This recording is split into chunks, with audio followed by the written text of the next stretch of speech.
Alhamdulillah, ini kalau menurut saya melihat ini, kita membuat sebuah, atraksi yang seperti ini adalah sesuatu yang paling bagus untuk mengenang sejarah kita dan adat kita. Dan yang menjadi harapan ke depan ini adalah yang pertama, kita mengambil pelajaran dan iktibar daripada adat istiadat ini.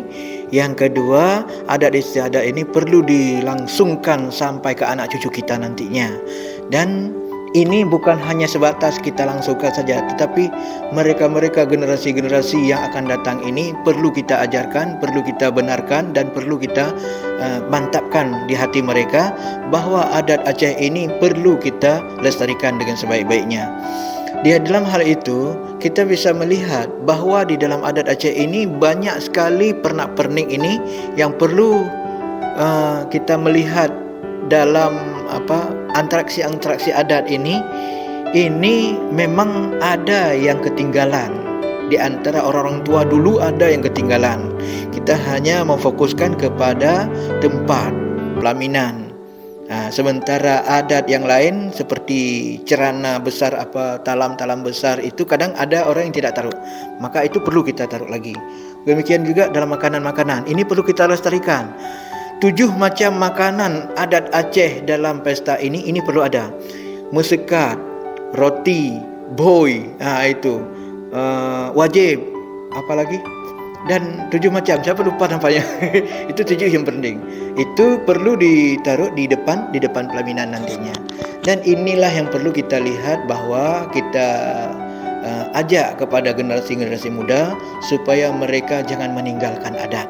Mereka melestarikan adat bagaimana nenek moyang kita melestarikan adat, dan sekarang kita teruskan, mereka pun akan meneruskan sebagaimana kita teruskan sekarang ini. Jadi proses perkawinan menurut adat Aceh ini, kita tentu saja punya proses yang panjang. Yang pertama, kalau kita melihat dari adat Aceh ini, ada yang nama istilah cahrod atau cahreuh.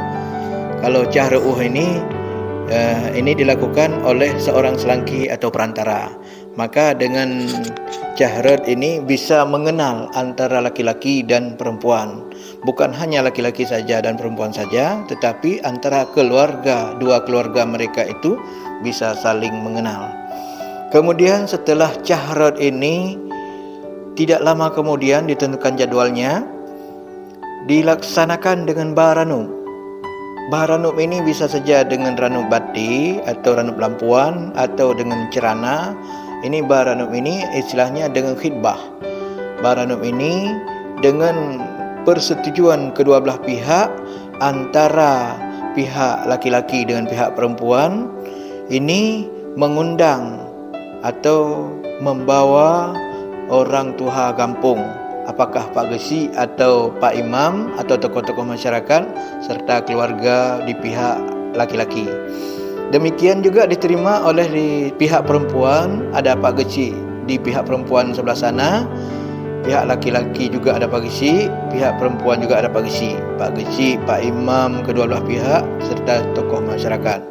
Demikian juga antar keluarga mereka berdua. Maka dalam itu membicarakan bagaimana untuk melakukan pernikahan di situ. Namun waktu itu akan dibawa sedikit tanda jadi. Kalau mereka sudah setuju dengan sejumlah mahar, misal maharnya 10 manyam emas, maka dibawalah yang pertama ini waktu khidbah, waktu meranum ini 2 manyam atau 1 manyam. Kesepakatan mereka dalam 2 manyam atau 1 manyam, kalau memang itu hidup, maka ketika hari menikah nanti akan ditambah yang lebih yang belum dibawa. Atau kalau 10 manyam berarti 8 manyam lagi kalau dibawa 2 manyam pertama. Kalau itu dianggap tidak hidup, atau istilahnya bawa pertama dengan istilahnya bawa mati atau mas mati, bukan mas hidup. Mas mati itu berarti sebagai tanda jadi hanya sebatas bawaan saja, bukan sebagai tanda jadi bahwa akan menikah dengan mas yang seperti ini. Pasti mahar akan dibawa yang lain nantinya, yang penuh. Maka itu adalah sebuah kesepakatan antara pihak laki-laki dan pihak perempuan. Setelah pihak laki-laki dan pihak perempuan itu melaksanakan khitbah seperti ini, maka di situ akan ada sebuah persetujuan kapan mereka menikah. Maka di hari pernikahan mereka itu, mereka akan membawa semuanya apa yang dijanjikan. Beda dengan hasil bawaan lainnya. Hari pernikahan itu bawa emas dengan bawaan-bawaan lainnya, atau istilah bahasa Aceh dengan penuh natalam kadang lebo, natalam atau 7 boh atau sekurang, yang jelasnya dengan ganjil. Maka dengan itu dalam pernikahan adat Aceh ini itu sudah menjadi sebuah kebahagiaan di antara mereka.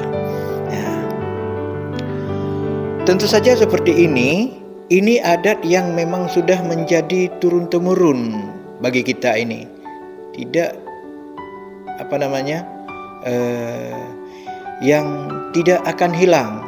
Apalagi nenek moyang kita dulu sudah menjadi sebuah ketentuan yang pasti, yang tidak bisa hilang sampai ke anak cucu sekarang. Maka oleh karena itu kita perlu melestarikan adat ini dengan sesungguhnya. Setelah pernikahan ada pesta yang besar. Artinya inilah disebut dengan walimah. Walimah ini dengan bawa, kalau mungkin di sini kita bisa melihat ada contoh ini. Ini ada ranub yang sudah disusun di dalam cerana yang seperti inilah. Ada bawaan. Ini bawaan ini yang nampak di sini 1 2 3 4 5 6, itu ada 9 atau 11 atau 17. Itu bawaan yang seperti ini. Kemudian ini disambut dari pihak laki-laki, disambut oleh pihak perempuan yang begitu meriah disambutnya. Rombongan laki-laki sudah datang, maka rombongan perempuan menyambutnya dengan seksama, dengan baik. Menyambutnya itu rasanya dengan ada ucapan selawat. Ada selawat sallallahu alaihi Muhammad sallallahu alaihi wasallam, ada juga selawat dengan tala'al badru alaina. Tala'al badru alaina min saniyatil wada'i. Wajib syukru alaina. Jadi itu sampai lintu barunya duduk di suatu tempat. Maka disitulah sebuah kebahagiaan antara mempelai laki dengan mempelai perempuan. Jadi kalau kita melihat ini bukan sebuah puncak, tapi ada juga setelah puncak yang seperti ini ada lagi punuwawa. Hari pertama, hari kedua, hari ketiga sampai hari ketujuh itu ada juga bawaan. Sampai hari ketujuh itu bawaan, kalau istilahnya ule sure, ya, ule sure. Ule sure ini ikan, kalau kita bilang ikan tongkol yang besar, atau dinamakan dengan mungkin tuna lah namanya itu. Itu pada hari ketujuh. Nanti ada lagi acara yang di antara hari ketujuh itu ada acara perkenalan antara pihak laki-laki, keluarga laki-laki dengan pihak keluarga perempuan. Di hari pesta itu tidak bisa kenalan, tapi hari kedua, hari ketiga, di hari itulah diambil satu hari perkenalan antara laki-laki dengan keluarga laki-laki dengan keluarga perempuan. Maka perkenalan itu rasanya dua keluarga ini menjadi sebuah persaudaraan yang kuat. Kalau hari pesta itu karena rame-rame itu bukan hanya keluarga yang datang, banyak sekali tamu-tamu yang lain. Sementara antar keluarga itu tidak sempat ketemu. Maka dibuatlah pertemuan di hari-hari dan antara hari pertama, kedua sampai hari ketujuh. Di situ ada satu hari yang dibuat perkenalan antara laki-laki, antara keluarga laki-laki dan keluarga perempuan. Ya, kira-kira mungkin begitu. Mungkin itulah daripada saya pada hari ini. Mudah-mudahan bermanfaat. Terima kasih kepada semua pihak dan mohon maaf atas segala kekurangan. Assalamualaikum warahmatullahi wabarakatuh.